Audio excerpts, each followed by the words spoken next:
All right, Hearts fans, welcome back to From the Forest to the Tide.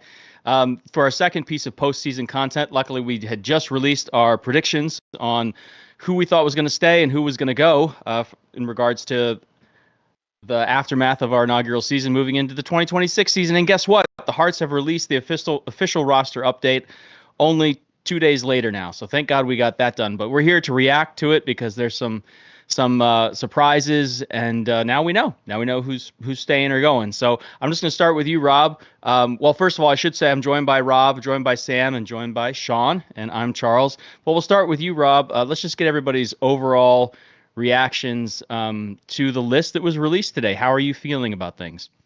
Yeah, I feel really good. I wasn't really sure that we were going to keep as much firepower as we did. I think the players that are coming back for next season are probably some of our strongest players. Certainly, almost all of them made up our core starting 11. So having those guys come back next year puts us in a really good position, I think, to not only improve the squad, but also improve our performance. I think that going into next year, we're going to really need to make a statement in terms of climbing up that league table, going from 7th probably into a top 4 finish next year. And by keeping these guys around, we've laid a really good foundation for starting off that campaign right. Agree. Sam, what are your thoughts? Initial thoughts? Well, first off, I'd like to welcome all of us to the first ever re-signing portion of the Hearts inaugural campaign. Because it was around this time last year that we were discussing our first ever signing, Michelle Poon-Andron, who might add was included in the returners for this coming 2026 campaign. But I'm real excited. I think today's news was a real morale boost for the fans who, I'm going to point the finger at all of you and say that, some of you read way too much into it. And now we have a firm realization of who's coming back and who either has one foot out the door or has left the club. Well, let's fill everybody in. You're referring to the Messer post on Instagram that he put up. Was that yesterday? It was just yesterday. It was just yesterday. And he put up he says, thank you, Maine, or thank you, Portland, or how fun was that? Something like that. And then some thank yous. And the first shot is him walking away, literally down, basically towards the door. So everybody, rightfully, myself included, was like, oh, he's leaving. And we did predict, Shawn and I and Chaz on the last episode, we did predict that he was leaving because we just thought he's such a fabulous player that he's definitely going to be wanted. And well, yeah, was he a bit of a flight risk? Yes, but on the contrary.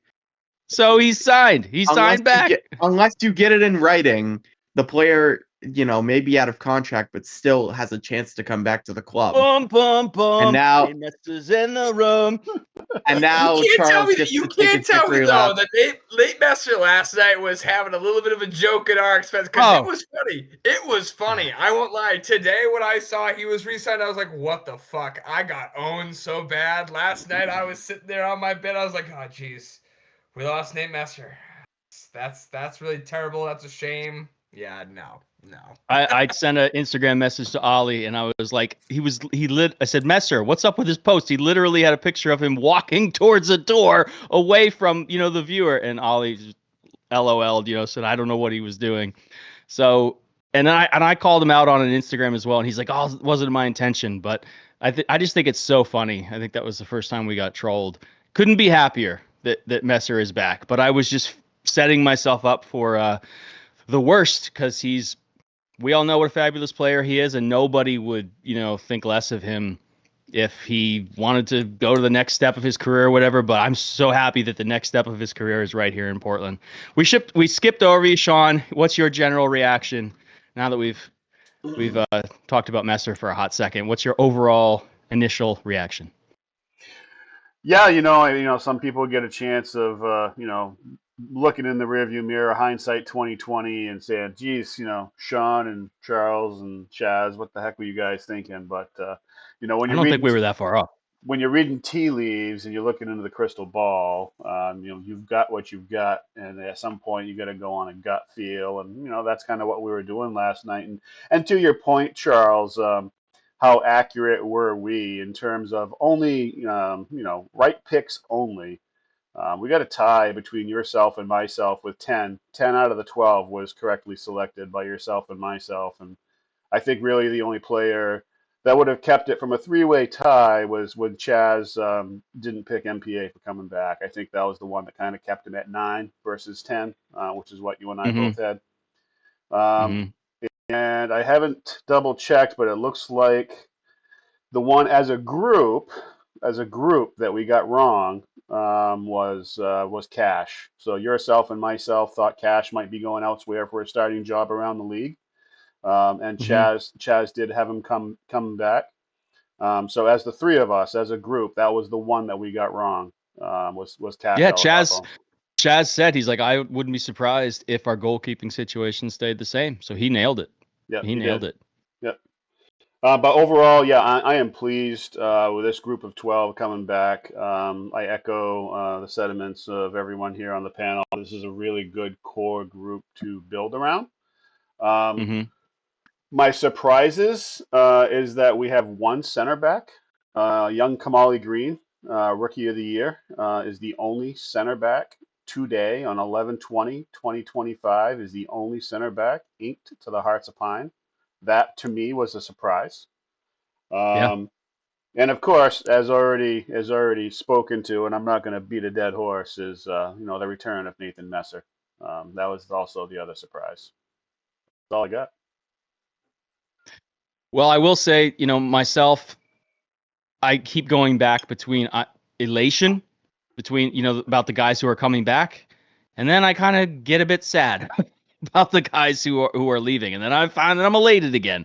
And then I get a little bit sad because these guys are all, being part of the inaugural season, they help build the foundation for everything going forward. I don't care if we go forward for 50 years or 10 years or whatever it is. Like, these guys were the first and they did it right. So the Hearts, they'll be Hearts forever. I tried to reach out to a couple players. Um, Yeah. and I'm not really all there yet emotionally, kind of like I wasn't the other night. Like, it's going to take a while. It's going to be cool to see all you guys tomorrow at the end of the year union celebration. I feel like maybe like hanging out with people will help me get a little bit more emotionally stable. I'm glad that the Hearts got that list out there, though. I did not expect it as early as it came. I thought we might be one of the last teams, and I wouldn't even know when that was. I just had a feeling, we'd be a little bit later, but we're certainly one of the earlier ones, right? There's only been less than 5 teams that have gone ahead and released their returning players, and then the ones that are still, their contracts are not renewed at this point. Now, some of them could be negotiating. In fact, I saw a interview. There's some stuff starting to come out. I think it was the New England Soccer. What's his name? He does a great coverage. New England. Seth Nicholbrook. Thank you, Yeah. Seth. So I think it was him. He had a little piece with Bobby talking about how I think Sega could be re-signed, technically. And then I think he talked a little bit about like how Hunter actually came through middle of the season asking to renew. I think there were some tidbits about, maybe this was in the Portland Press Herald, tidbits about Patty Langlois that he was so strong in the locker room, left it up to Patty, and I think it was Patty's decision actually. So there's, it's going to be different for every player, and I can't wait to read more, see more as this stuff comes out. But enjoy it, the emotion. I'm trying to tell myself that enjoy the emotions, enjoy the roller coaster, because it's all part of being a fan. Whether you're watching the Hearts or whether you're watching your favorite team in the Premiership or the Championship or whatever league you watch, you can't help but get excited about transfers and excited about your players. That's part of being a fan. So I'm excited to talk to you guys tonight about that. So we heard, the surprise about Messer. I think we're all surprised there. Rob, was there any other ones you want to kind of go over that you found surprising, whether staying or going? Yeah, Shawn kind of already brought it up, but I do think it's very interesting that Kamali Green is currently the only center back that's listed. I think a prediction that a lot of people had is that if we kept Koulibaly, that's presumably why we were losing Vinberg. Shawn Vinberg kind of came out of about a week ago and released a highlight reel and made it very obvious that most likely he was shopping for a better contract. So I think most people expected Shawn to be leaving and knew that. Mm-hmm. But I think most people assumed that meant we were keeping Sega. And the fact Sega isn't on a contract yet, I think to me, not that it's worrying, because I think it's an opportunity to kind of rebuild that back line and maybe make it a little bit stronger, especially in the vertical department. But it does make me think that that is probably where Bobby Murphy's going to put a lot of focus in this offseason in terms of scouting and looking around to see what he can make happen in the league. Yeah, you're spot on, Rob, and you know, and to go into a little bit more and kind of what came out today is, you know, Bobby said that, you know, as far as he's concerned, we let too many goals in last year, and he is certainly going to be focused on retooling that back line. And you know, the one thing that obviously he's going to be focusing on, and is very very clear to everybody, is that center back role. He's got 3 empty roster spots to go out and see what he can find to stock up in terms of center back quality this year for the Hearts of Pine. And you know, that's certainly his main focus. It's very, very clear that is his main focus in the offseason, is to strengthen that center back position. And of course, Sager is a possibility. Still could negotiate something with Sager and bring him back. That is very much still in the cards for head coach Bobby Murphy. But you know, the flip side of that is I am very, very excited to finally see our starting wingbacks that should have been together in a pairing in year one for, you know, the inaugural season of the Hearts of Pine. And we get to see Jaden Jones-Riley, in my opinion, very much an equal of Nathan Messer on the opposite side. And that's going to be fun to watch. Two Messers, if you will, or equal skill, with Jaden Jones-Riley on the right and Nathan Messer. We have already seen what he can do down the left-hand side. I just hope those two are healthy all year long this year, and we get to see what that looks like on the attack for the Hearts. Super Yeah, exciting. I think you're right. And I'm really interested to see how Masashi Wada and Jane Jones-Riley maybe try and play off each other, since we did lose Walter Varela. So I think we're either going to try and bring in someone who's a little bit more like how Ollie operates on that right side of the pitch, maybe for that position, or we might see Masashi start to take on a little bit more of an offensive quality, like I like to see him play, maybe utilizing that right side with Jaden Jones-Riley if he moves up the pitch in the way Nathan Messer does. Be nice to see Wada and JT take advantage of a full preseason with the team too. You know, those guys came in late. Obviously, they've been with the team a while now, but still, preseason they really wouldn't have had that. So that'll be huge. What about Sam Titus returning? Titus FC. Pretty excited that he's come Titus back because FC, we weren't sure. We weren't Season sure. 2, folks. Yep. Season 2 of Titus FC. Get ready, because I guarantee you the KP kids who run Titus FC are going to be having a field day. But that being said, despite the glorious, momentous day for the Hearts meme community, I will say that having Titus back when, you know, it was made clear mid-season that other teams were showing interest in him, it just goes to show you the staying power that this club has. Because, you know, I think really if Titus is anywhere else in League One, he probably tries and, you know, shoots for a spot in the championship, even if it's like, you know, it's, you know, third sub off the bench. You know, I if will it, say he'd I will say on Titus take real the quick. pay raise. I'm sorry, Sam. No, go ahead. I was just gonna say, I hope with Titus, I hope in this next season he gets a bit more servicing than he did this past year. Because when we saw Titus on the ball, Titus really could make things happen. It's just he didn't always get the cross that would work out for him. But like I'm very excited we brought him back. I think he's going to be incredible this second season as he's really coming to his own.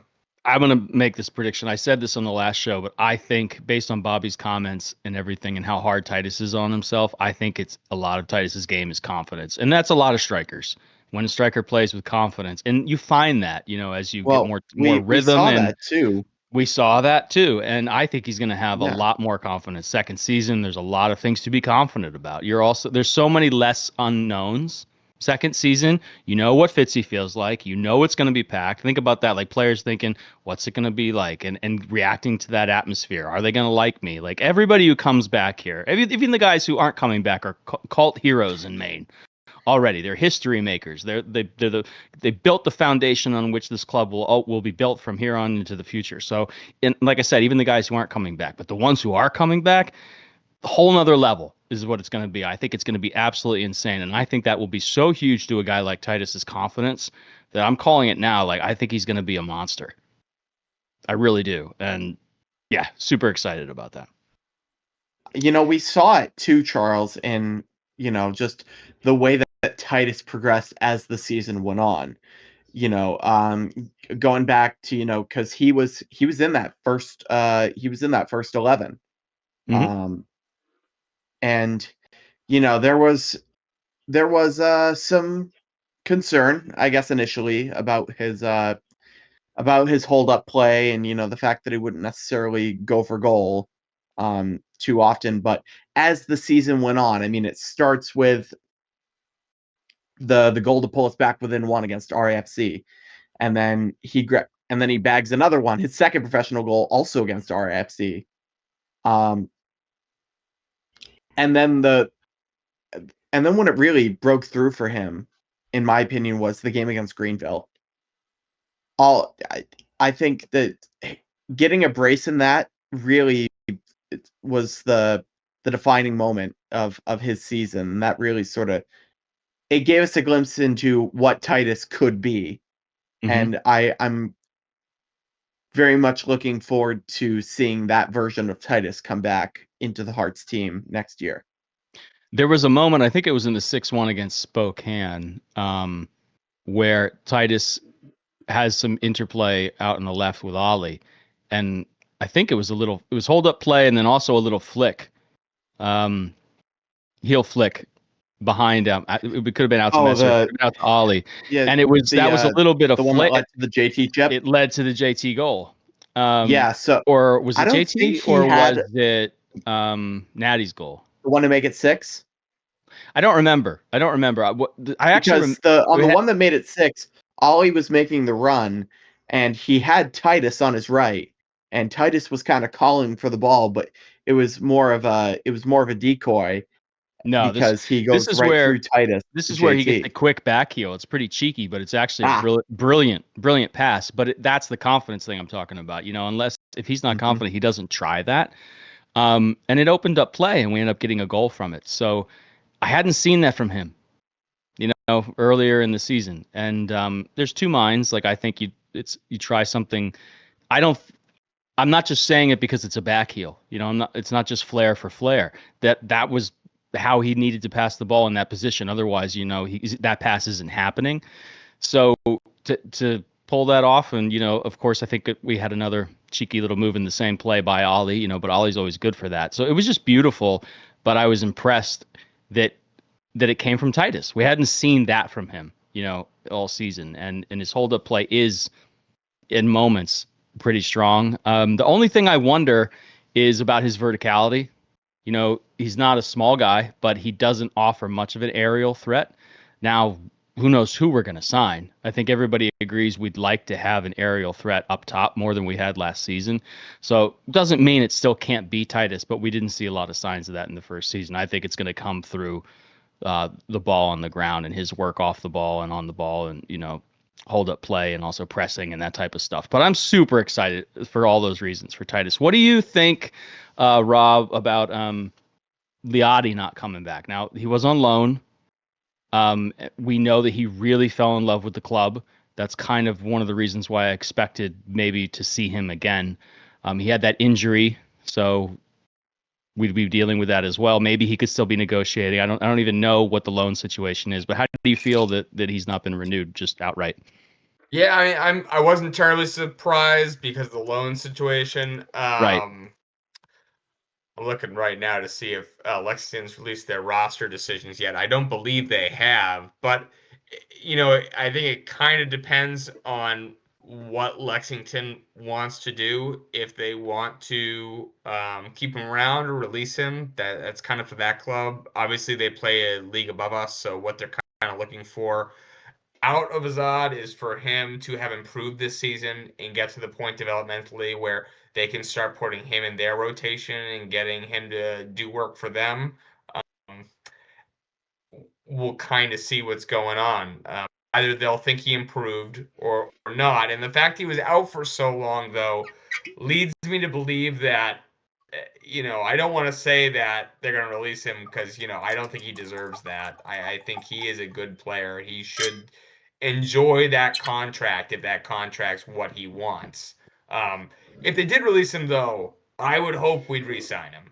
I think he has a lot of potential. I think, speaking of that vertical question you were talking about, towards the middle of the season, right before his injury kicked in, we started to see him do better when it came to vertical crosses or from corners. He was starting to get really well timed in to when Nathan Messer or when Ollie would offer a cross from a corner. And I think that was maybe our strategy when it came to offensive set pieces, was try and get it in the air through Liotti. It just didn't come together before Azad got hurt. And then he was out for so much of the back half of the season that we didn't really get to see that from him. So I think if we're out, we need to find 3 strikers anyway. In this offseason. I think if Azad becomes available because Lexington releases him, I think he should definitely be a call Bobby Murphy makes because he knows the squad. I think he's got the quality to play in this league for sure. He's definitely got the quality to start in this league because he did it for us. And he does have that vertical element that I think we're lacking. And to be honest, I'd say that's what we're sorely lacking up top the most, is getting that vertical element to be able to use vertical crosses when we're in the final third. Yeah, we didn't score too many headers. I mean, the last one that comes to mind was Masashi's goal. I think it was off of Messer cross that we finally said it was as a little bit of a play after a corner. We caught him napping a little bit, the keeper. And I'm struggling to think of another. We hit the post a few times, but who else scored with a header this season? Kamali Green. The back post. Yeah. Yep, that's right. So yeah, I think Titus got one. And Liotti, I just would love to have seen. How we got to see Titus. Everybody had injuries, some more than others. Like Liotti actually spent a lot more time injured than Titus. But I think we got to see a development arc with Titus, and I don't think we got to see that with Liotti, and I would have loved to have seen it. So I still would like to see it. I think there's more of a player there than we necessarily got to see due to the injury. Sam, we also did not renew Evan Southern, Jake Keegan, Walter, and Noah. So that's basically our forward line. So, when it comes to that, obviously we wish all of them the best if they decide to move on to other clubs, which I assume a majority of them will do. But looking down this forward line, obviously, we went over the whole Azad situation. There is the door is still technically open for him if Lexington wants to decide to part ways and he wants to come here fully on a Hearts contract. But and also Jake Keegan, another feather in the cap of the League One journeyman. We are never going to forget that night he chipped it over Anthony Siaha to send Don Rufield and Lewiston into pure elation. That was magic. And it's the same with Evan Southern, who kicked the winning penalty in that game. Well, yeah, that's right. That's right. And Noah Krifta, some might argue he didn't really get a fair shake because he was brought in mid-season, but he couldn't really find the back of the net. Yeah, no rhythm. Couldn't grab any rhythm. Yeah, it was you saw flashes of decent play out of him. It's a shame that he wasn't able to bury one home or away.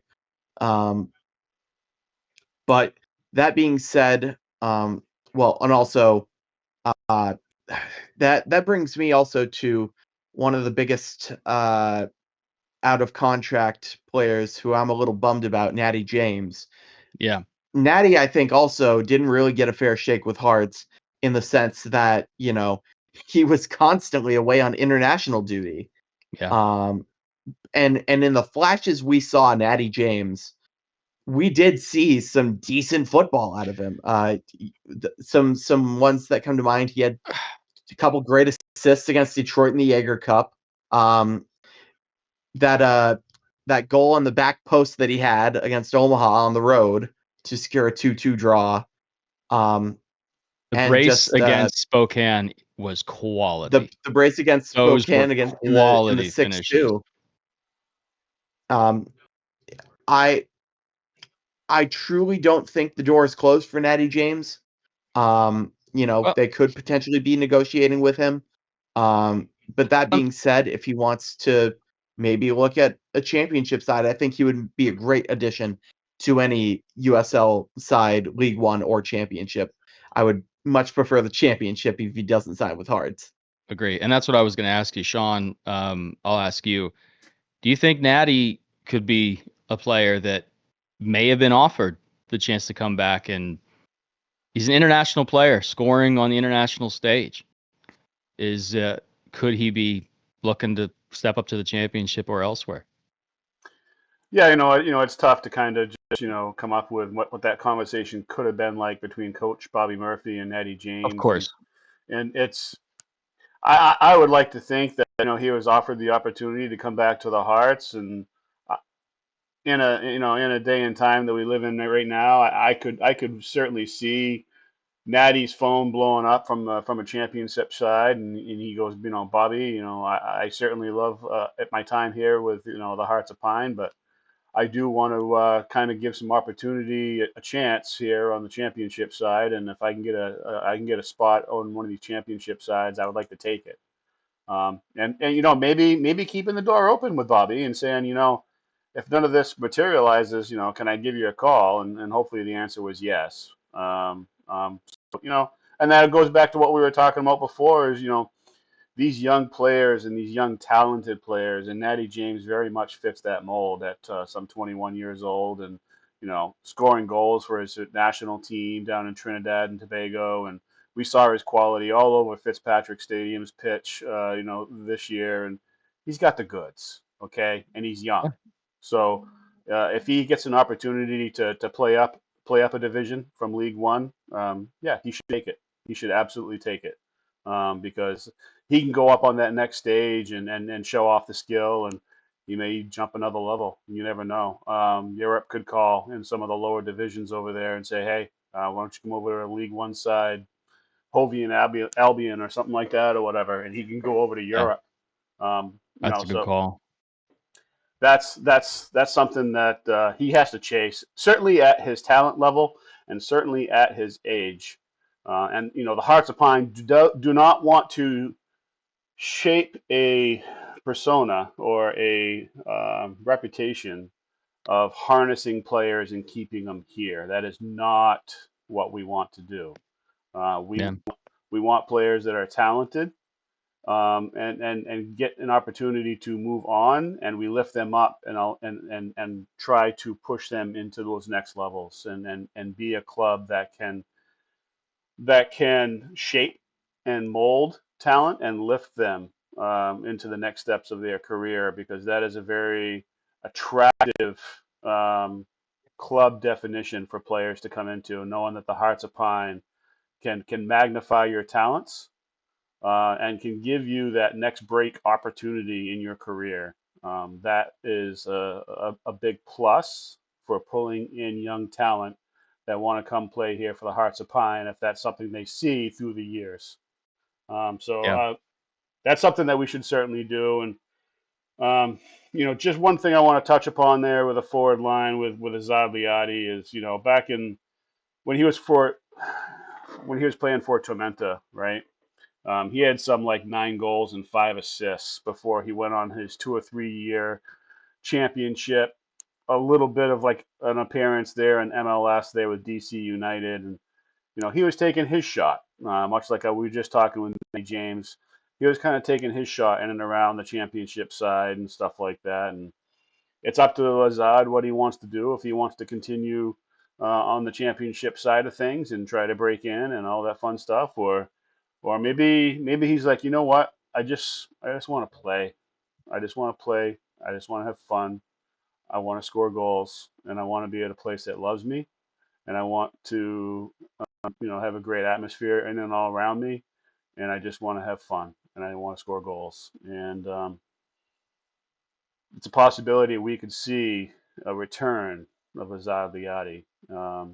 And if he's having fun and he's fallen in love with soccer again, and Portland is a reason why he has done so, um, it's possible we could see Azad back in a double-digit goal season in 2026. It's possible. It'd be cool. I think part of this is the Hearts. Bobby signed great people.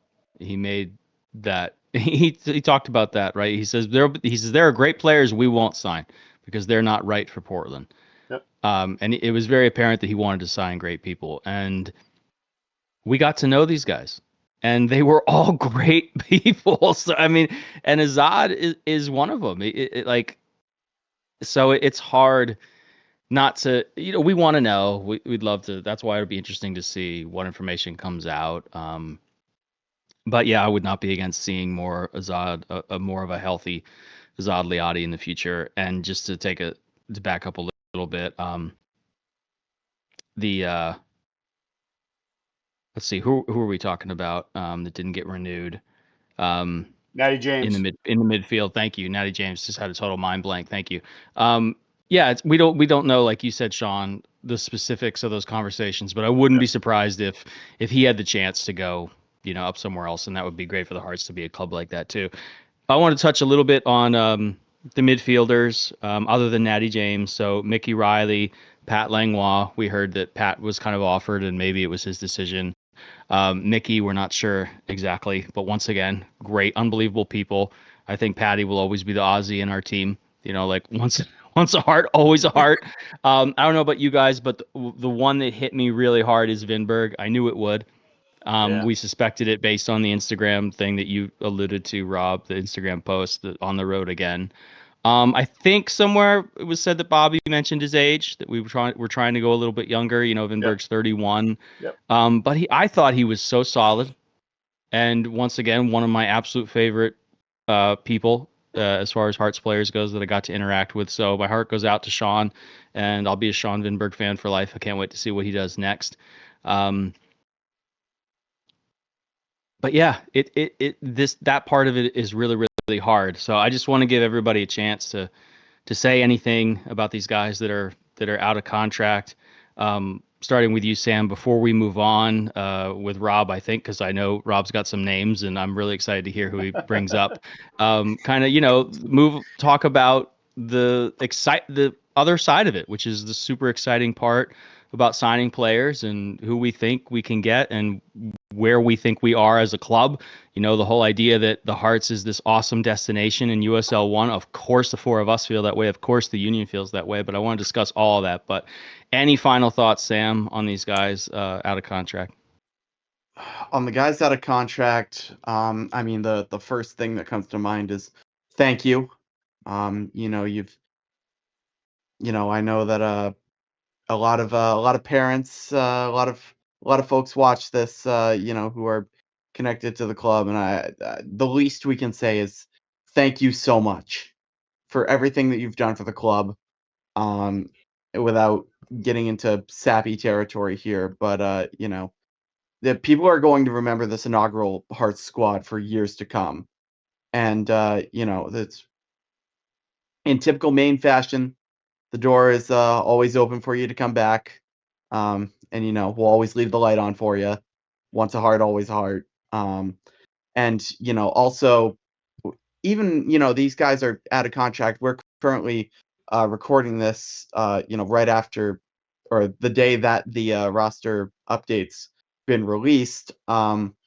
There is still the opportunity for some of these players out of contract to potentially rejoin to potentially still re-up with the club. Sega Koulibaly and Mo Mohammed, because I believe there is still rumors going around that we're still negotiating with Sega. Yeah. But yeah, other than that, we have a rough idea of where the holes are in our lineup. Looking up and down the roster, I think there's comparing to around this time last year where we only had about 3 players to our 3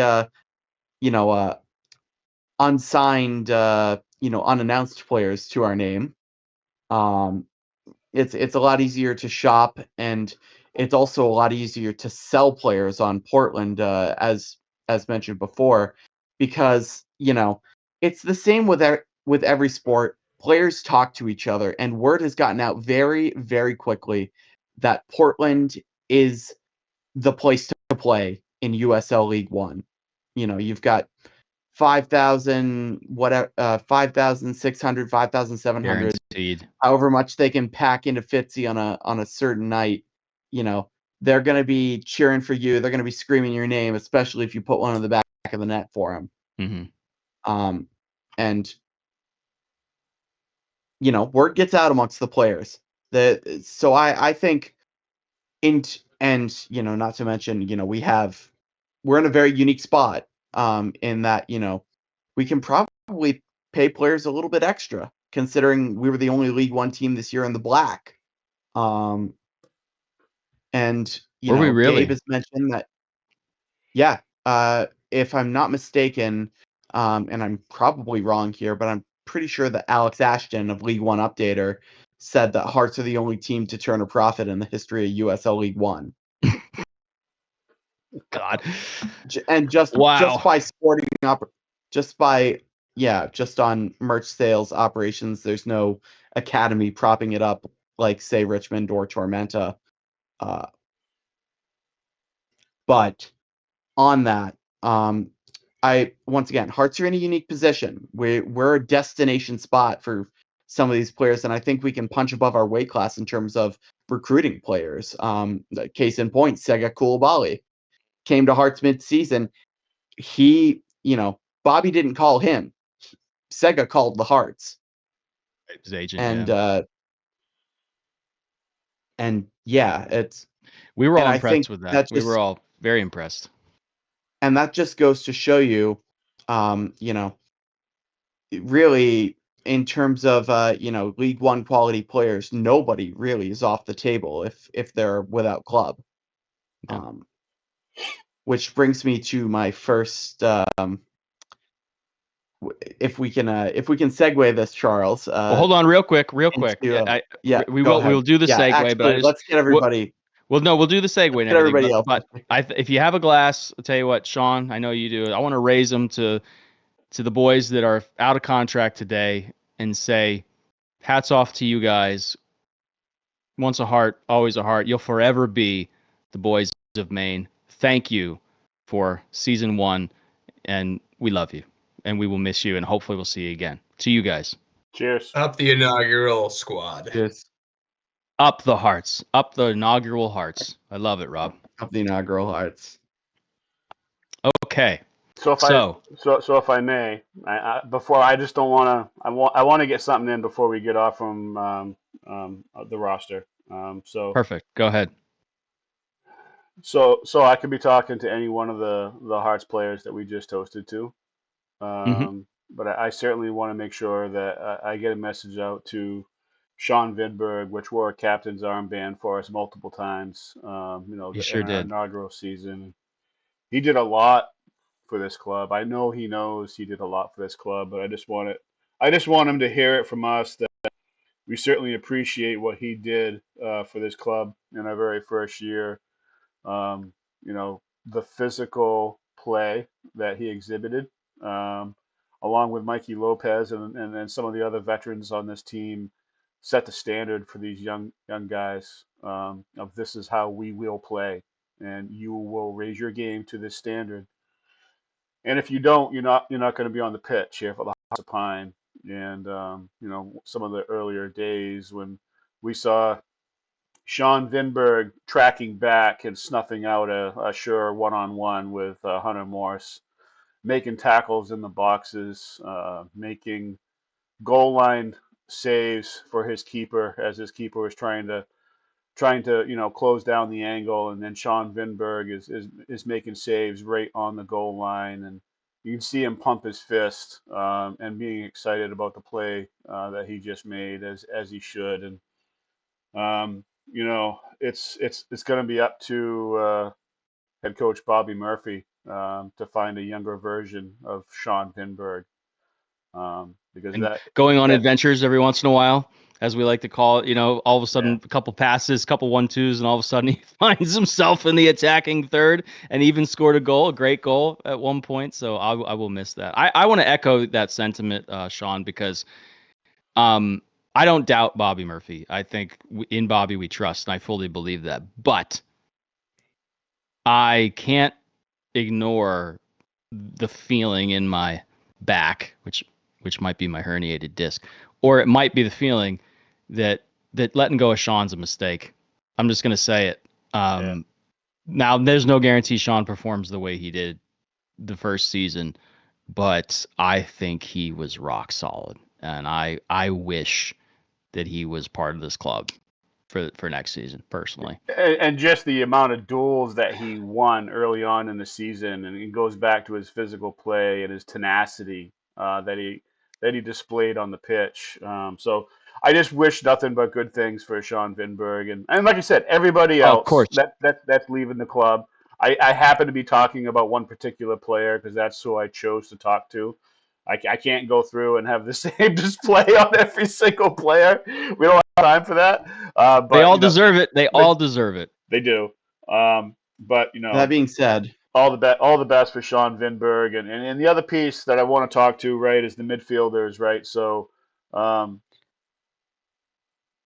if you look and what we brought back for midfielders is we brought back our starting three with Masashi Wada, Mikey Lopez, and MPA, right? And of course, if we are going to include the wingers as midfielders, as Bobby Murphy defines, we got Kamara on the right and Ollie on the left. So that midfield five, if you will, the heart of this team returns for the Hearts of Pine and pushing everything up to our striker Titus Washington. And we talked about the center backs that we're going to have to go out and we're going to have to grab, and that's up to head coach Bobby Murphy to do so. But we got two absolutely awesome starting wing backs back there. So my point is we're in a really good spot to build from, and a starting 11 with all those names on there and Hunter Morris back there between the sticks. That's a really good spot to build from. So we go into the off season and going into year two in a position of strength. And a lot of people were giving head coach Bobby Murphy's selection in year one a lot of skepticism. Um, Yeah.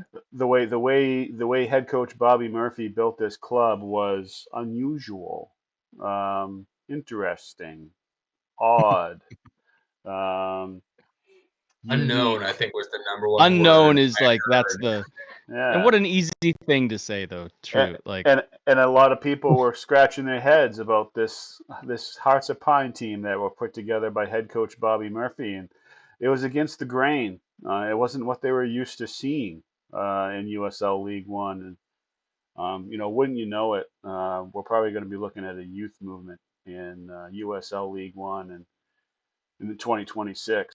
I myself am going to point to head coach Bobby Murphy as probably some of the reason why a lot of these teams are going to be moving more towards youth.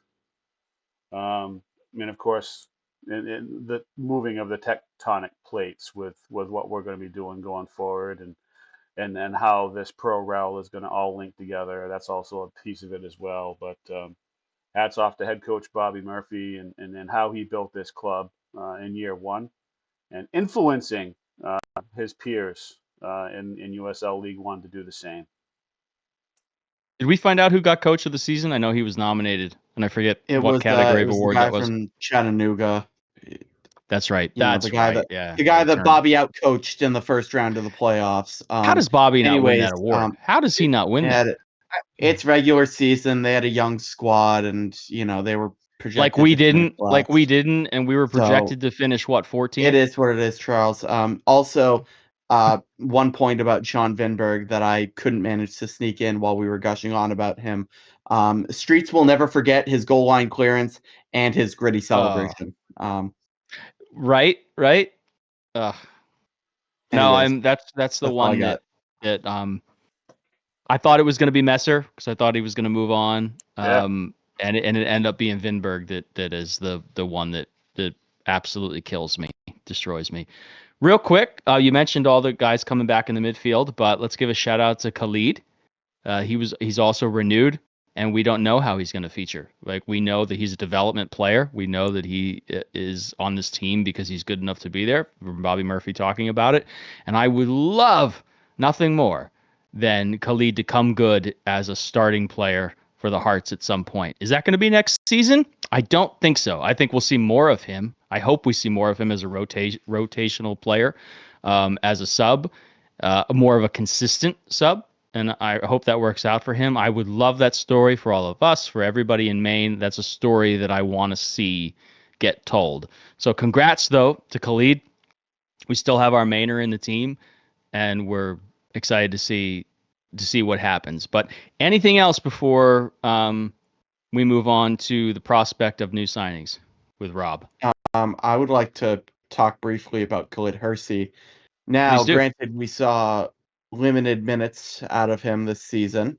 We only saw him for 10 minutes in a competitive fixture, and then I believe 60 to 90, I think, in the game against Halifax. We saw him. Yeah, he looked good.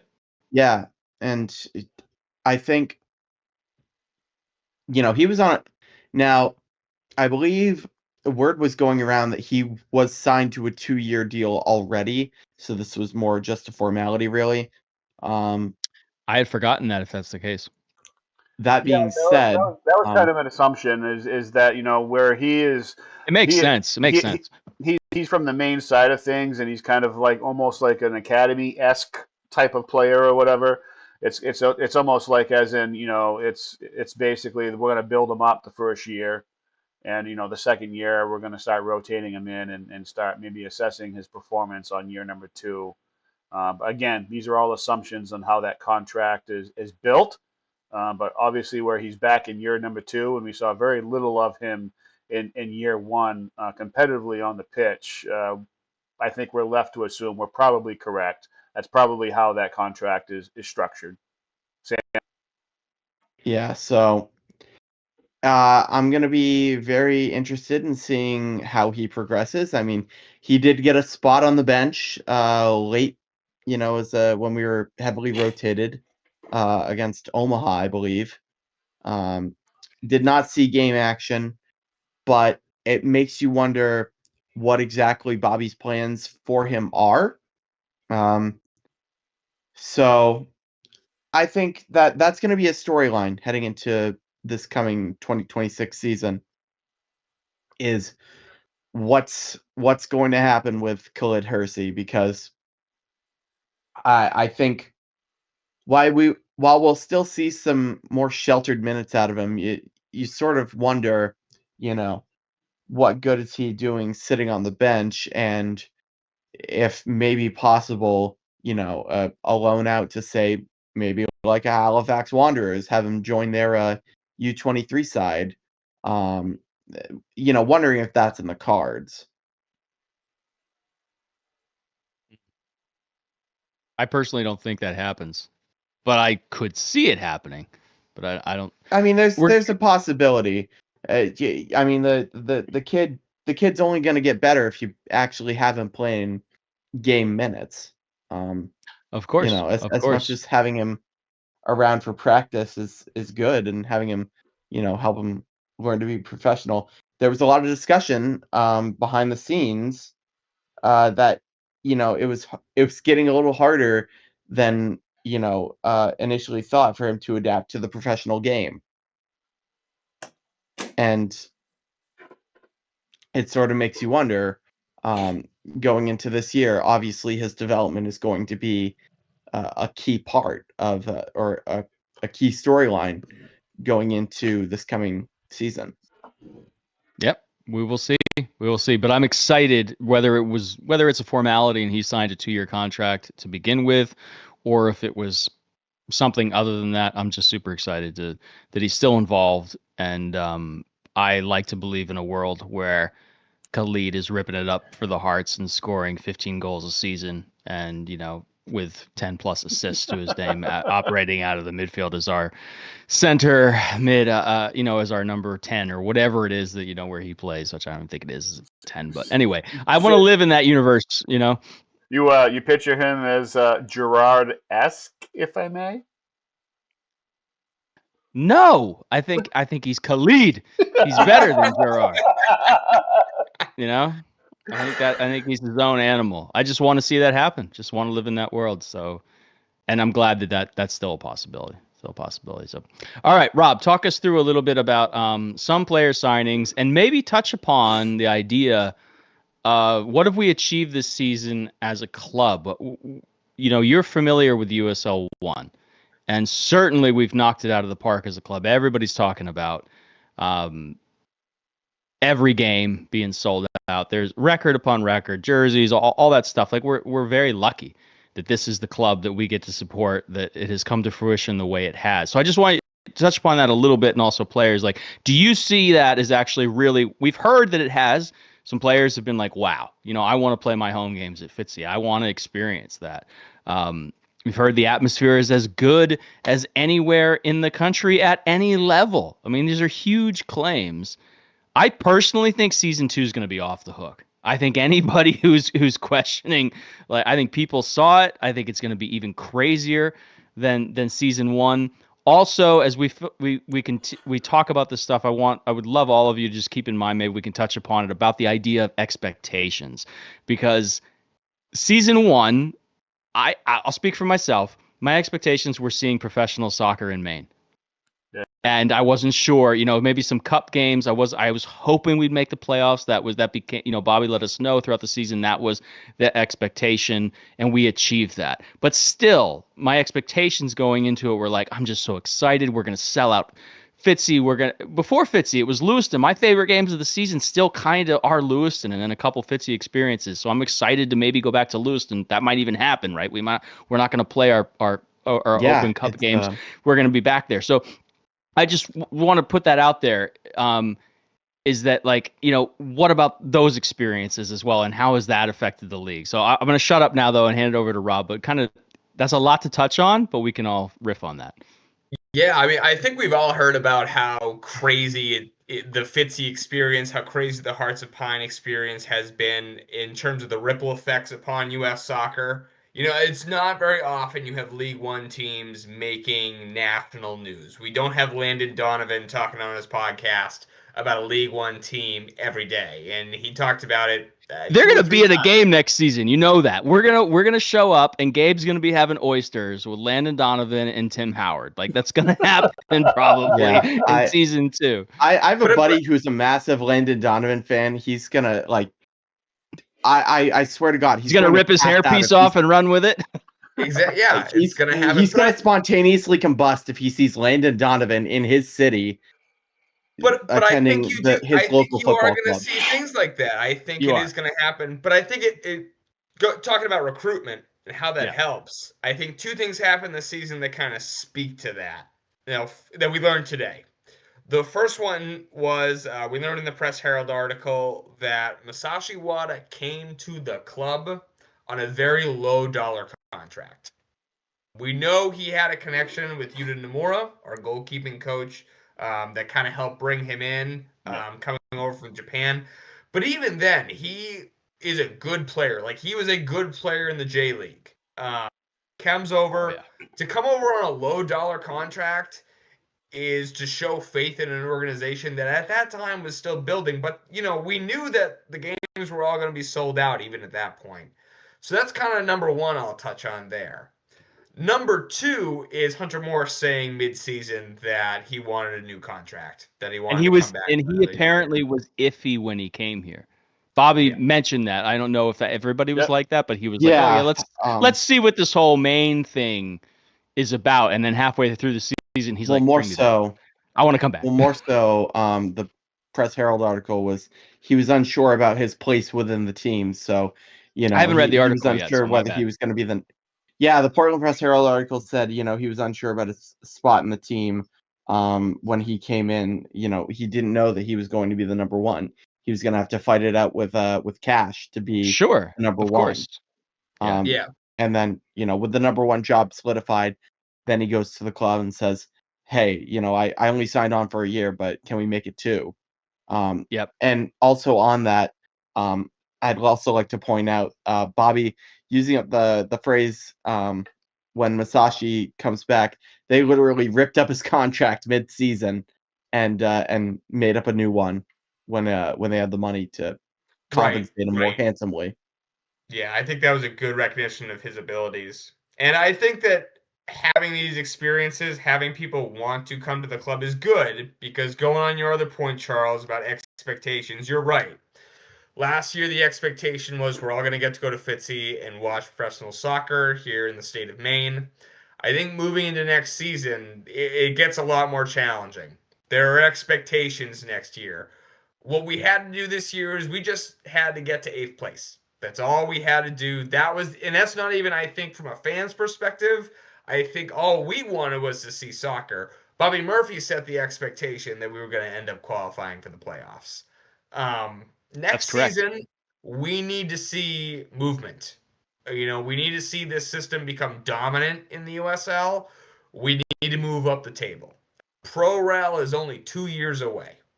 So next season, if that's the goal, is to be on top of the table for that Pro Rel season, and we still don't know what it's going to look like, but assuming if you get in first place, you get an automatic promotion slot, hopefully.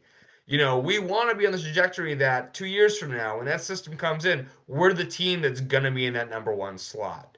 So this season, we need to go out there and we need to secure a top 4 finish. We need that home playoff game. We need to be dominant. We need to shore up the spots in our structure and our tactical form that aren't quite there. That anywhere where we allowed the other team to come in, sneak a goal in against us, we have to plug those really bad, while at the same time motivating our top line to get as many goals in the back of the opposition net as possible. So it's challenging. It's one of those things in any sport. You always have to build off your last season. And if you're not building, you're collapsing. So that's the challenge. It's pressure, that's for sure. There's no way around it.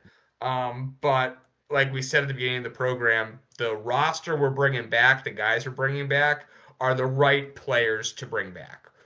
We have an opportunity right now to go out and build off of what we have. And there are guys out there. They're the hidden gems that Bobby Murphy loves to sign. And then there are, other guys, veterans, that are kind of mulling around the league that we might be able to get. We did learn. Spot on, dude. Today, spot on. Yeah, we did learn today some news that might be helpful. We learned that originally there were supposed to be 21 teams joining in the league next year.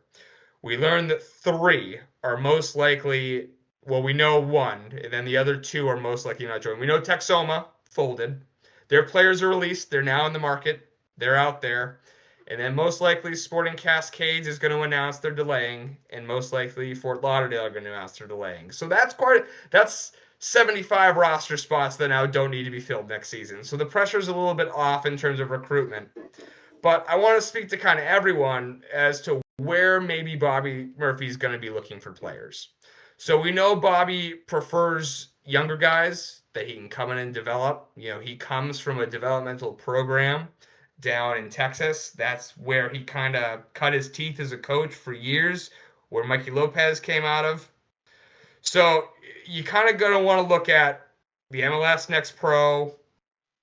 Want to look at the NCAA. So guys who were seniors this past year and just graduated, or are playing a grad year this fall and are graduating this December. You want to go in and take a look at those guys, see if some of them want to go pro, what we can kind of do, take a look at some film, some stats on them, see if they are a good fit for our squad. And then you also got to look around the USL. There are players that are being released. I mentioned all of Texoma's players are all free agents. So going in and taking a look at those rosters and seeing who we might be able to bring in is a good idea. Love it. Love it. Question. Yeah. How many Japanese players are coming over in season 2? That's what I want to know. I mean, that was one of the innovations that Bobby Murphy did bring in the league this year is Dude. I don't believe there's been a J League player in the USL one before. I think I'm correct in that statement. And every time we bring a J League player over to a league, I'm a Celtic guy, so I watch a lot of J League guys come over and play for Celtic. They do soccer really well in Japan. They know how to do it. It's entertaining soccer. It's fun soccer. Those guys know their business. We need to go over there and find more guys and bring them over. Because let me ask you this. Is there a more magical player? And I'm talking about the whole package here. Let me summarize what I mean. But is there a more magical player than Masashi Wada in USL 1? Because he comes over from the J League. He's 28 years old. Apparently every single player that stepped on the pitch with him, from opposition wise, took one look at him and said he didn't belong here. He should be at a higher level. Bobby's saying, you want to win the game? Pass the ball to Masashi Wada. And then he re-signs for us where you have to wonder, I'd love to know Masashi's thoughts. Because I feel like I can't tell you or even kind of empathize to the point of his perspective to be what does he want? That's what I mean. Is there a more magical player? He's from this mystical land of Japan, halfway or all the way around the world, comes over here to the 3rd division of America, plays out of his skin, and renews for us. I just think it's a crazy story, and I'm thrilled that it's continuing for the Hearts. But are we going to end up, with 3 more Japanese players? Because part of me is with Utah as well, with that connection. Part of me is oh man, what an not taking advantage of resource. Could we get more players there? Yeah, sorry, Sam. Go ahead. I'm all excited. An answer to who's more electrifying than Masashi Wada. I didn't say electrifying. I said magical. He's magical, unicorn. Electrifying, etc.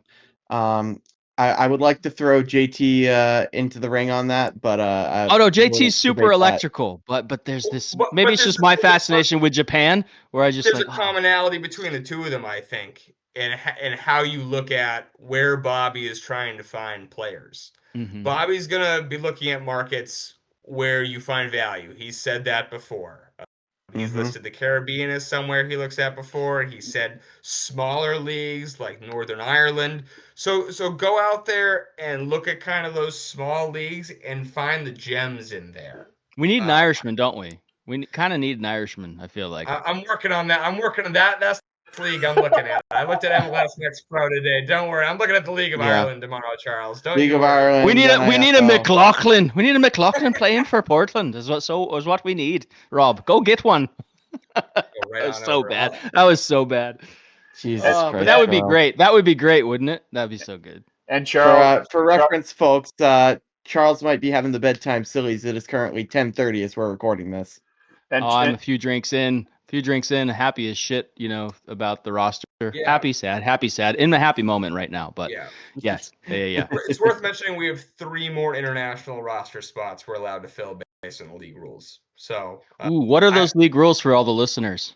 I believe it's, I think I have this right. You're allowed 7 international roster spots on your on your roster, and those are FIFA internationals. So There if you they're go. declared as a U.S. player, obviously they don't count, even if they're a citizen of another country. So that's what people got to keep in mind. So obviously last season we had Patty Langlois, who was on there. He's an Australian national, even though he's also a U.S. citizen. So just Yeah, keep an eye so on he did not. those. Yeah, Langlois did It, not count towards that International because spot. he did not count towards an international spot because he technically holds a U.S. passport Mm. and has U.S. citizenship. Yeah. So yeah, and then the other thing Bobby did say is that we're probably going to hear about those international players, or at least the club will sign them quickly, because what he would like to avoid is what happened last year, With which is we Maddie. signed I mean, international with players. JT. With Sorry, JT. Yeah, apologies. with JT JT. Yeah. Seeley, we signed them, and then they just weren't able to get here because the visa process took so long. So Yeah. I would expect that probably Bobby might even already have some of those international players he's trying to bring in, going through contract negotiations right now, so that way they can move them through the visa process as quickly as possible. Hey, so one Shawn, thing. there you Wait, go. I yeah, was gonna say you had something to say. yeah. Try to break in here.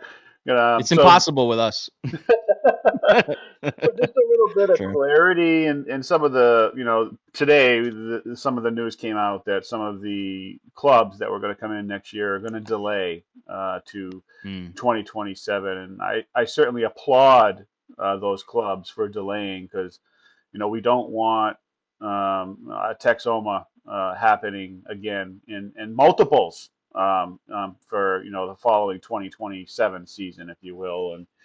And Fort Lauderdale, Sporting Cascade, and Eugene is basically the three clubs that are going to delay to the 2027 season for right now. And I say good job. I want them to take their time. And I want them to make sure they're doing everything correctly with the surrounding area, making sure everyone is supporting the club before they go out and put it out on the field. And they're not rushing things. And like what we saw in Westchester and what we saw in Texoma, with from announcement to playing their first game was like 9 months. That's ridiculous. Absolutely ridiculous. And Yeah. in On my in that, my in my in my opinion, it should be basically a 2 year minimum, basically to make sure the roots are put into the ground, and you've got a fighting chance to actually go ahead and make something of yourself within your first year, and be repetitive into the second year. And that's something very important for USL League One, and hopefully something they actually put into some literature in terms of bringing teams on. It is having some sort of milestones that you have to hit, and minimum requirements before you actually play in the league, to make sure you are a stable club coming into the league, and you're going to be successful in your first year in this club. Go ahead, Sam. yeah, on that, I do think it's interesting. I'd also like to, with Sporting Cascades, just want to make note of an off-field departure of the club, leaving for Sporting Cascades, and he's going to do a heck of a job over there. Former media relations and game night point person Damian Foley will be heading out to Sporting Cascades. We wish Damian all the best as he goes back to the West Coast, a return to Oregon for Damian, and we wish him all the best. Once a heart, always a heart, and always welcome back anytime. Because without him and without us, without him egging us on as well, Fort Fitzy isn't as magic as it is on match days. Mm-hmm.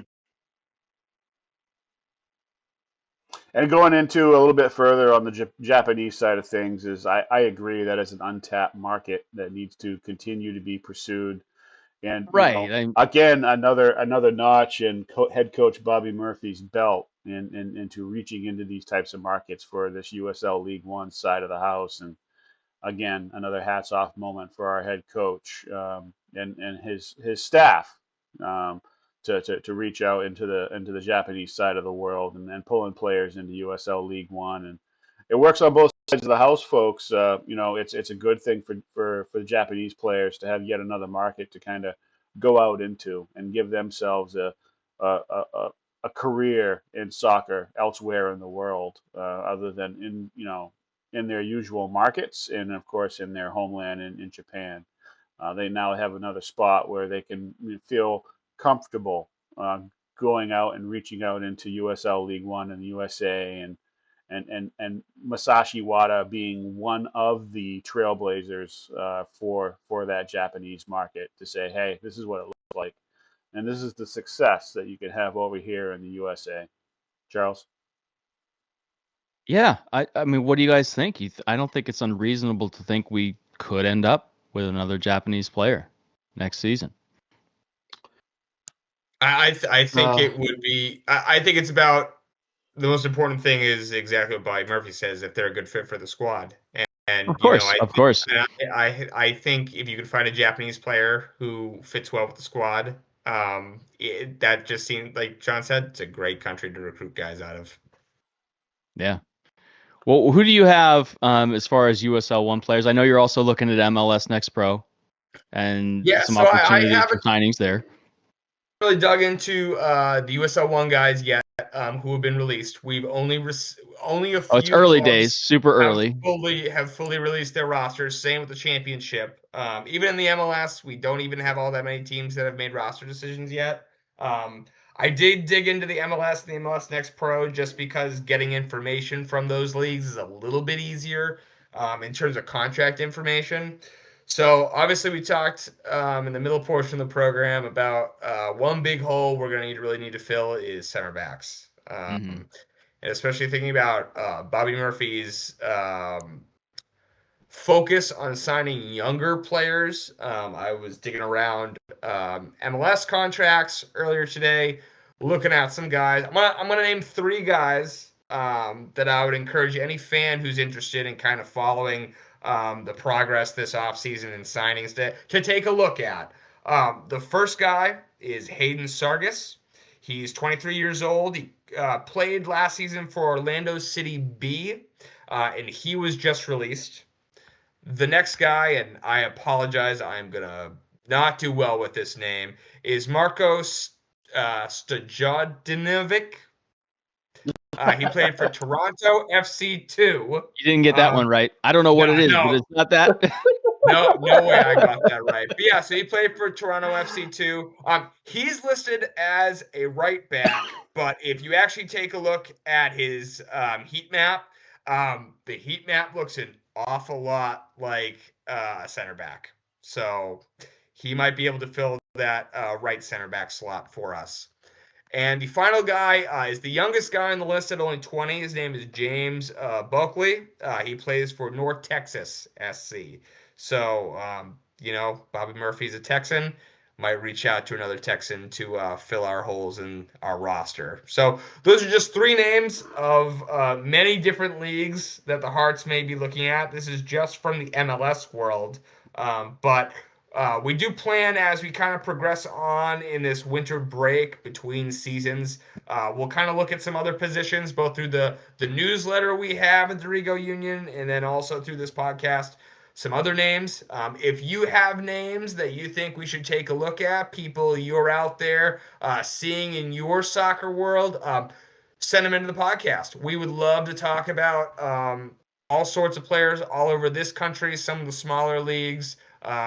Really encourage fans to get out there and do some research because you never know. You might be the guy who finds the next signing, and that'd be a really cool thing. Rob, there were two names. Oh, so go ahead, Shawn. Yeah, so I'm just going to throw a few names out there. I have yet to do so, and I'll go ahead and throw a few out there that I'm thinking of right now, and some of the rumors and the rumblings in and around the Hearts community, and in terms of fans. Let me make sure I'm clear on that. Supporters, fans, and so forth. Has been basically all pointing to Bazzini down there in South Georgia, Tormentor, and we've got one forward on the roster right now, and in terms of Titus Washington, and we're talking about headers, and we're talking about goals, and I don't have his numbers in front of me, but I think Bazzini put in somewhere around 11 goals this year in his first year in the league. And everyone that may not know his background, he played college ball for the national champions up here in Vermont, and he played on USL League Two team, Vermont Green, and so he is not unfamiliar with the New England area, and that might be a name that maybe head coach Bobby Murphy picks up the phone and says, "Hey, are you interested in coming up north?" That could be a possibility. That'd be exciting. I know a lot of people would be excited about that. I would be over the moon. That would be the signing of the winter. That would make my entire offseason. I want Yannick Bazzini in navy and green hoops by the time training camp opens. Some stats on Bazzini. Knocked in 12 goals for Tormenta this season. 11 in league play, 1 in the Open Cup. Assisted on 7, and a fairly clean disciplinary record as well. Only picking up 2 yellows, but as somebody who, looking at the game log, usually got a fair run out in a lot of in what was a very shaky South Georgia season in which their coach was sacked. So you don't know, whether he wants to come back and play for that coach. But the door is open. I don't believe Tormenta have announced. I don't believe they've announced their roster moves yet.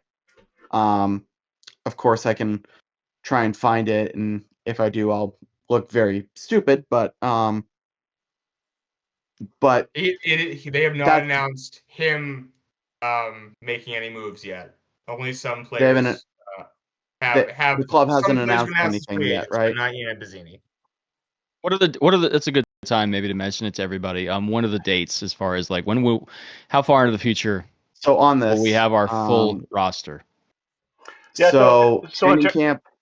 In terms of the dates, basically, don't expect a lot for signings in from time now through December. We might see a few, 1 or 2 maybe in the month of December. Don't expect a lot. Keep in mind that in the months of January and the months of February is where we're going to see the lion's share of Hearts signings being advertised to everybody. So, maybe you get 1 or 2 in December, but the large majority of what is going to flush out this Hearts of Pine roster, we will see in the months of January and February. Sam? Yeah, so some add-ons to that.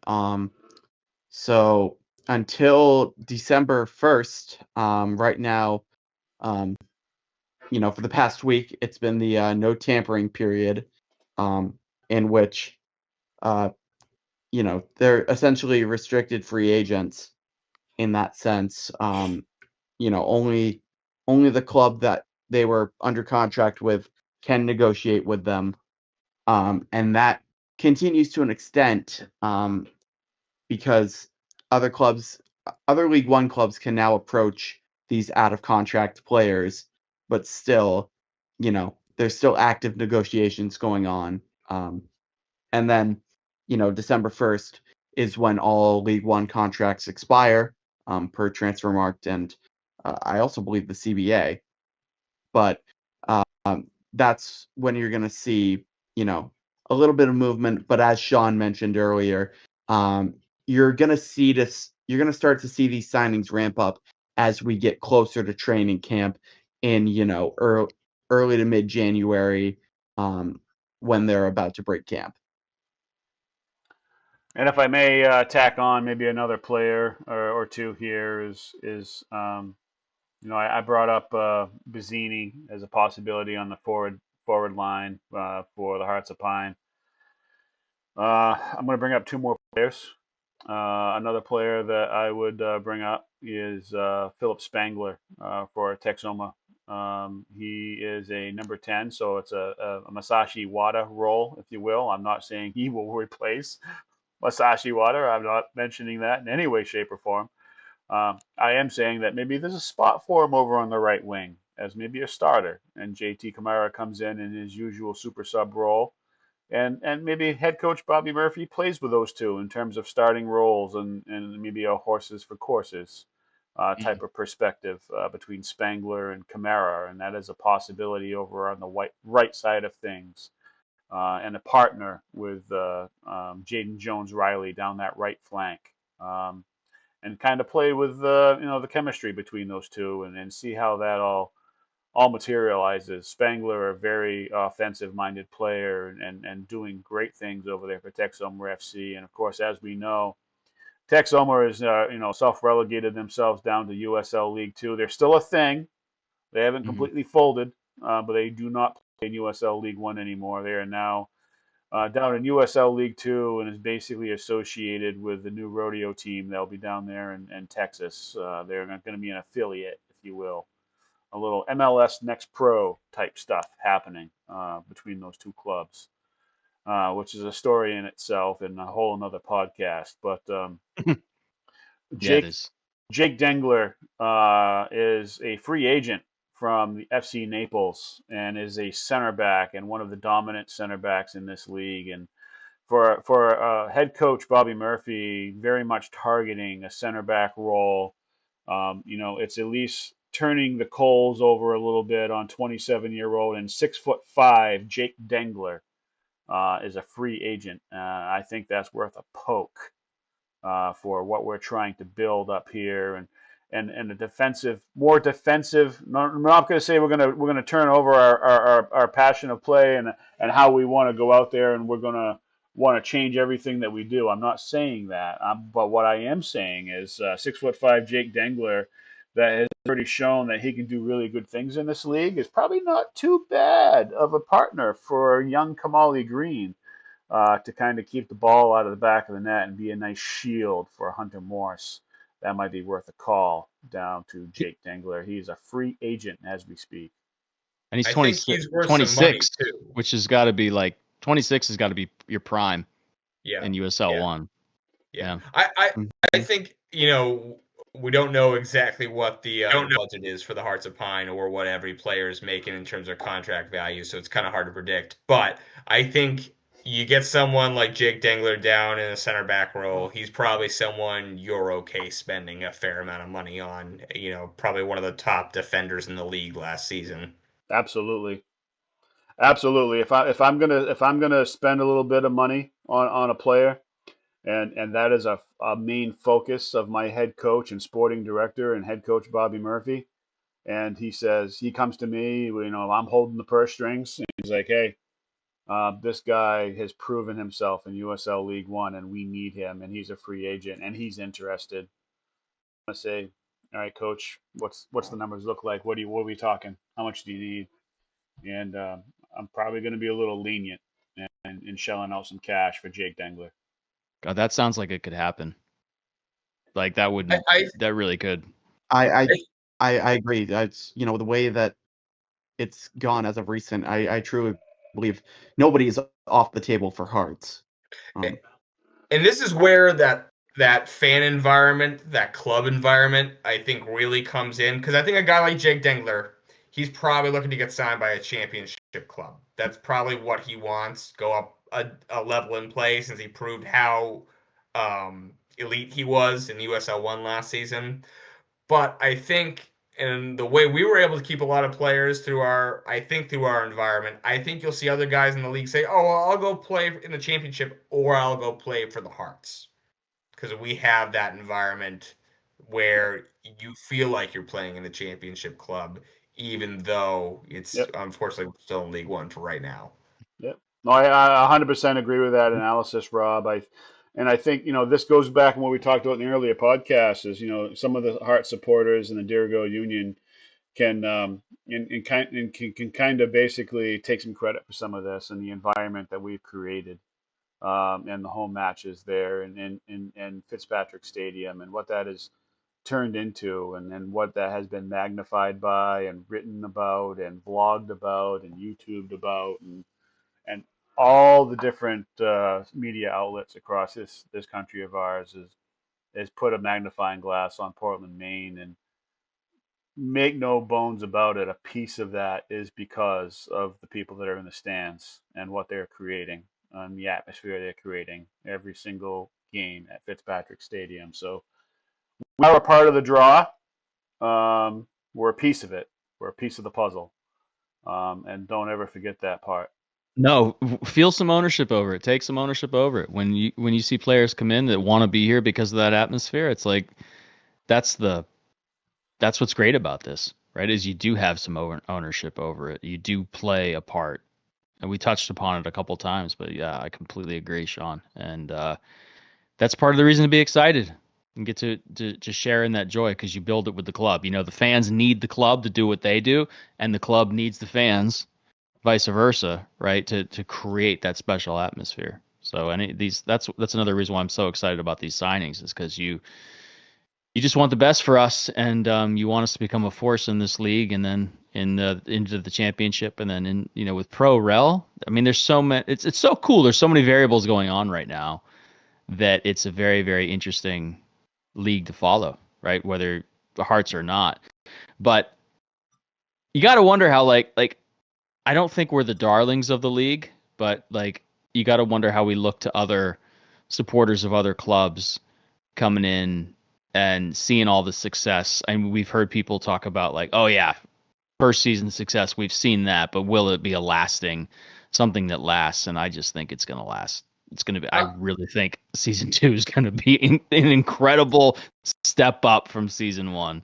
I'll tell you, I was listening to the podcast for AC Boise, which is one of the new clubs joining the league next season, and Very hype.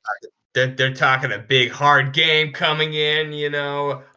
They complimented one single club as an example for what they want to do in their first season. Chattanooga.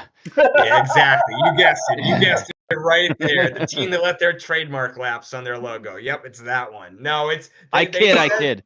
They said that what they're trying to build, and this was in their conversation with the guys leading their supporters group, is they're really trying to build an environment a lot like Fitzpatrick Stadium. They specifically complimented the Dorigo Union, specifically complimented I think Donald and Mitchell, our co-chairs, for reaching out to them and talking to them. But other teams, I think, do notice that we got something special going on, and that's not to toot our own horn, but Right. I do feel really good about the work we put into this club and having that environment kind of start to play a factor in both players wanting to come here, but then also just the match day experience being difficult for visiting teams.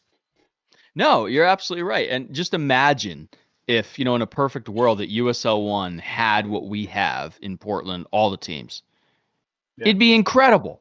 I mean, it would be the ticket. That would be the league in America to pay attention to because it's absolutely electric. So for anybody watching, I think we kind of are the spoiled only child, whatever it is right now, like whatever that analogy is, because of how lucky we are.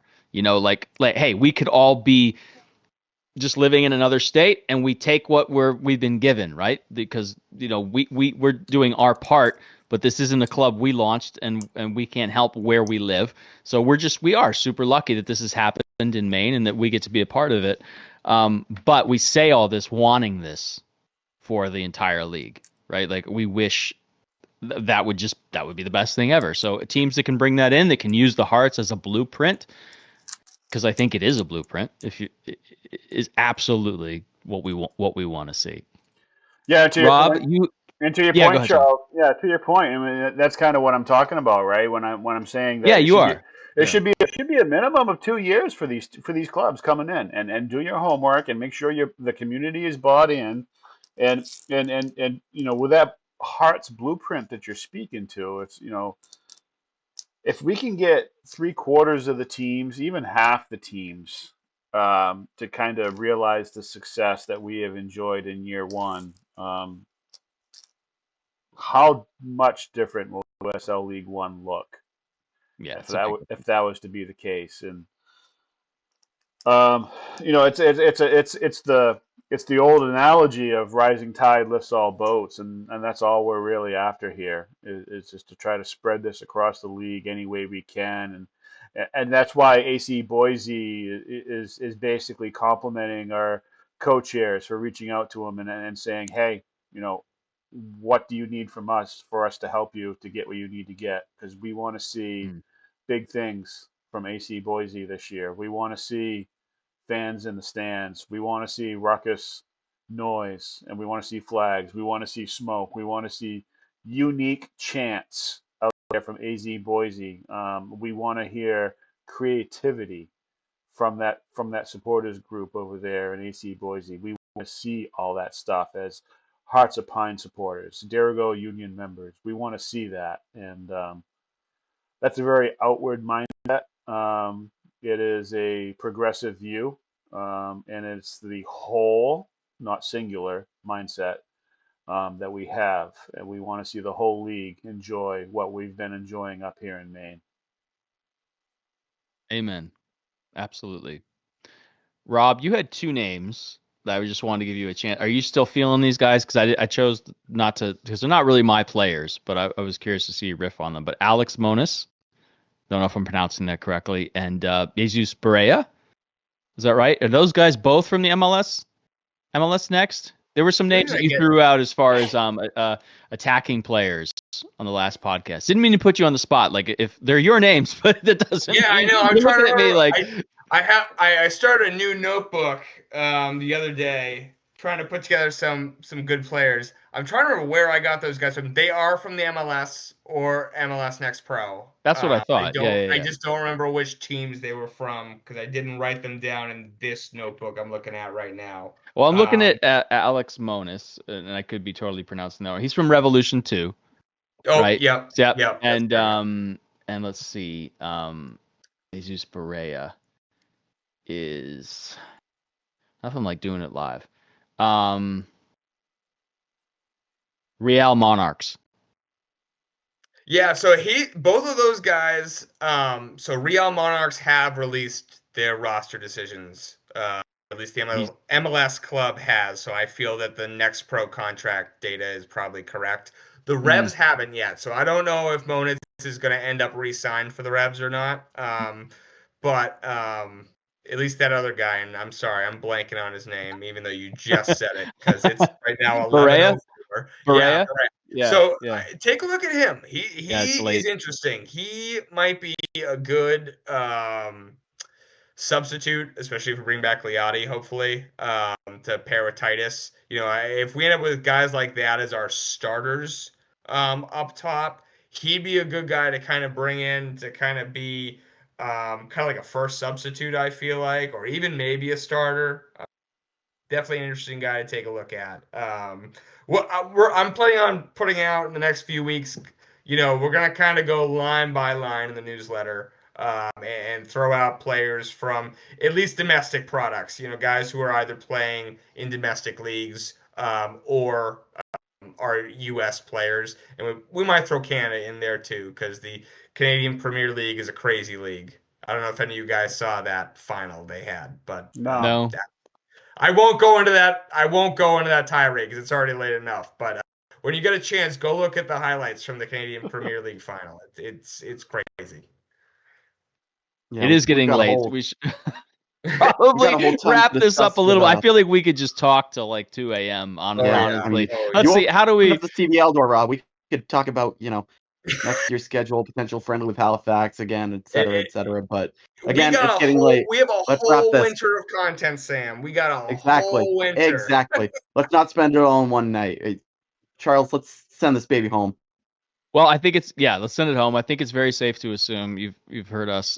I think we're very enthusiastic. It seems like the mood around Discord today from union members was also very enthusiastic. Of course, sad to see the players leaving that are leaving, but super enthusiastic about the players that are coming back. Maybe it's too early, but I'm kind of curious what everybody's expectations are. Maybe it's a good place just to end because this is for me feels like the start of next season.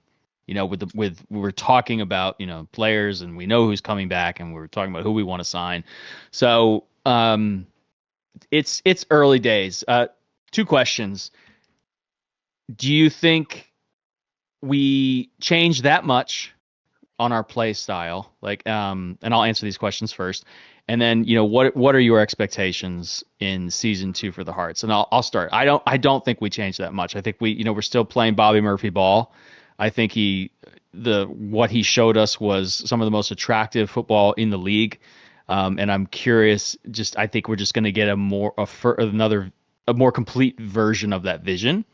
So, and we're going to see him plug those holes in order to get to that vision. So, super stoked about that. Super excited. I think my expectations are you have to want a home playoff game. So, top 4, we all want to know what that feels like. We all want Fort Fitzy to get the opportunity to really shine for a home playoff game. And I'll go a step further that I want the Shield. I want to finish number 1. So that might be a little high. I got 2 guys shaking their heads, and Sam's going, I don't know about that. I think that's a little much. But anyway, so yeah, I don't want much. I just want I want I don't want much. I just want I want everything. The league, basically. I've turned basically Mitchell, where Mitchell was at the start of season 1. We're gonna win it all. Now I'm a believer. That's what I want for season 2. Rob, what do you think? Yeah, I mean, I think for me, I want a top 3 finish. I don't want to be in that 4th place. I want to be one of the top 3 in the league. I think we should be competing for that 1st place spot pretty much the whole season. That's what I think needs to happen. That shows that the progress we're making is in the right direction. And yeah, I mean, I'm not a big playoff guy, but I do think we made it to the semis this year. I think that is what I'd like to see happen in that competition again next year. Yeah. Sam? All right. So obviously, year 1. Bring us back to reality. Year 1, it was win a couple of. My goals year 1, get into the playoffs, win a couple of Open Cup games, win a couple of Jaeger Cup games. Mission accomplished. Season 2, home playoff game. Get out of the group stage of the Jaeger Cup, because the Jaeger Cup is going to retain the group stage next season. So advance to the knockout stage of the Jaeger Cup. And this one's the most lofty of them all. In the U.S. Open Cup, I want a shot at the Revs. I want to get at that team from Foxborough. We didn't miss it by much this season, did we? No. Exactly. Just win one more game in the Open Cup. That's all I'm asking for. Okay, I like it. Shawn, you're up. I think it's doable. Yeah, me too. Absolutely. Yeah, I think we're all in the same boat. I was going to go Open Cup, and Sam beat me to it. And in terms of, I want to play against the Revs. I 100% agree with that. And, that's the first thing that kind of kicks us all off in our new season is the U.S. Open Cup, and possibly, if I may be so bold, possibly going against Vermont Green up there in Lewiston. What a way to kick things off, huh? That would be really cool. Really, that needs to happen. That needs to happen. Like, obviously, one of the other darling stories this year, besides the Hearts doing their thing, was what was going on in Vermont. So that would be really, really cool. Maybe we could throw in a Khalid winner. I just wish Lewiston High School was bigger. So yeah. I think bringing some 2,500 people to Lewiston is no problem. Maybe the Hearts are looking for bigger pastures where we can fit some 5,000-6,000 people in. That's up to the Hearts to do and what they have for options. Do you think we have an attachment to Lewiston now because of the attachment is certainly there? There's no doubt about that. And if we can find something bigger in and around the Lewiston area, I say thumbs up. Right? It doesn't necessarily have to be Lewiston High School. But I am fond of that in and around that area to try to kind of play games in that area. But so I echo what Sam says in terms of the Open Cup and play the Revs beat the Revs in the Open Cup. Oh man, that'd be amazing. So as far as the league goes, absolutely what you and Rob were saying, top 3 all year long. And what we saw in our inaugural year was a lot of draws, right? A lot of draws early on, and I think where we're bringing back a a 12-man roster that has been there and worked together in the first year, and a lot of that midfield and two wing backs. Unfortunately, Jaden Jones-Riley only went to about mid-April with us, but we got that left-hand side of that back line. We have our core midfielders. We have our wingers. We have our striker. They're all working in sync on year number 2 together. And the rest of them will have to kind of pick up the pace and get with them. So my point of the matter is maybe less draws for USL League One, and we maintain our spot in the table for a large amount of 2026 up in that top 4, top 5 area. And I think shooting for a supporters shield in our second season, I personally don't feel that's too lofty. I think that is a goal worth setting and something worth pointing at. And what that guarantees is USL League One trophy runs through Fitzpatrick Stadium. And believe me, that is not what the league wants to see. They do not want to see the fact that if they're going to go win a trophy, they got to come to Fitzpatrick Stadium in the playoffs. That is very unnerving situation for the rest of the league, and the only way we can do just that is to win a supporters shield. And with that being said, of course, all that's left is the League Cup,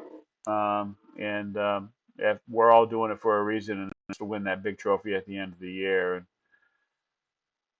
unfinished business seems to be a topic of conversation for some of our returning players, and trophy emojis are being displayed on Instagrams. And I say, good on you for doing such a thing. It's in the minds of our returning players, and it should be in the minds of the Dirigo Union and the supporters that fill Fitzpatrick Stadium. And supporters shield, a USL League One championship, and beating the Revs are on the docket for we don't want much, do we? Between the four of us, there are some serious, very very simple small town values that we just want to display. We don't ask for much here in Maine. That's all. It's just You know what a great feeling is, though. I'll speak for myself. Is I don't think I could have been more excited at the time to go see the Hearts for the first time. In Lewiston. In our first competitive feature or match. I mean, because I saw him in Hartford for a friendly, but I guess Lewiston would have been the first competitive. Obviously not the season, but I couldn't have been more excited. And I get chills thinking about it now, that I don't think that will even compare. It doesn't already, to how excited I am to start next season with that expectation, knowing that we built something and we achieved something, and now the opportunity to build on that is just that much more exciting to me. Like, I'm not taking away anything from the first season, but I genuinely mean that. I am more excited for the second season, and I think that's such a good sign. Like, I would imagine you guys feel that way too, because you could easily, you could suffer some of that, like, oh, the first time was so good, it'll never be like that again. But that is so far from the truth of what I'm feeling personally. It just feels like, yes, that's all. We did all that, but I'm that much more. I'm so proud of it, and because we did all that, there's so much more opportunity in season 2 that couldn't be more excited. And we do have, and to add on to what you're talking about, Charles, is we do have lofty goals up here, and we should. In Portland. We're lucky. And I'm going to point at the lofty goals that were realized by the club in year number 1 in 18 straight sellouts at Fitzpatrick Stadium. That will continue to count as we go into season 2 at Fitzpatrick Stadium. It'll start off with, our very first home game in season 2, and we'll start off with sellout number 19, and we'll continue on from there. And that I just want to remind everybody that every sellout that we have from, I think it was about sellout 6 or 7, somewhere in that neighborhood in USL League One. Yeah, I think it may have been 5. Oh, stop it, Sam. Jeez. Well, you said it, Shawn. Yeah. Is a record. is a record. So for every game that we sell out from back in the number that shall not be repeated and forward is a record for USL League One. So don't lose sight of that we have got a 18 game sellout record at Fitzpatrick Stadium, and that is a record 3 times on what the old record used to be at League One. And my whole point of this is we have lofty goals up here in Portland, and we have achieved those lofty goals in selling out every single home match at Fitzpatrick Stadium in League One that a lot of people in the league thought was beyond reach. And we proved them wrong, and we did so, and we'll continue to do so. And everyone that says, hey, the shine's coming off the Hearts in season 2, look around at League One and the teams that have come in League One and really in the first year and has lit it up, and look at what's happened to them in year 2. And it's kind of the shine's come off a little bit. They've fallen off, and they expect the same out of the Hearts of Pine, and it's up to us and everyone that's involved to say no, we're built different, and you're going to see it every game up here in Portland. Amen. Well said. Well, this is officially the longest podcast that the Dirigo Union has ever done, over 2 hours and some change. So if you stuck with us this long, thank you very much in the spirit of Masashi Wada. Yep, thank you. And if you had to break it up into 2 listens, we hope you made it through to the end either way that you got there. So I'm going to say up the Hearts, and we'll catch you next time. Hopefully we'll see you tomorrow. We'll probably see a lot of Dirigo or Union members at this event tomorrow before this actually airs. We'll try and get it out tomorrow on the 21st. If not, it'll be the 22nd or whatever it is. But thanks for listening. Up the Hearts. Up the Hearts.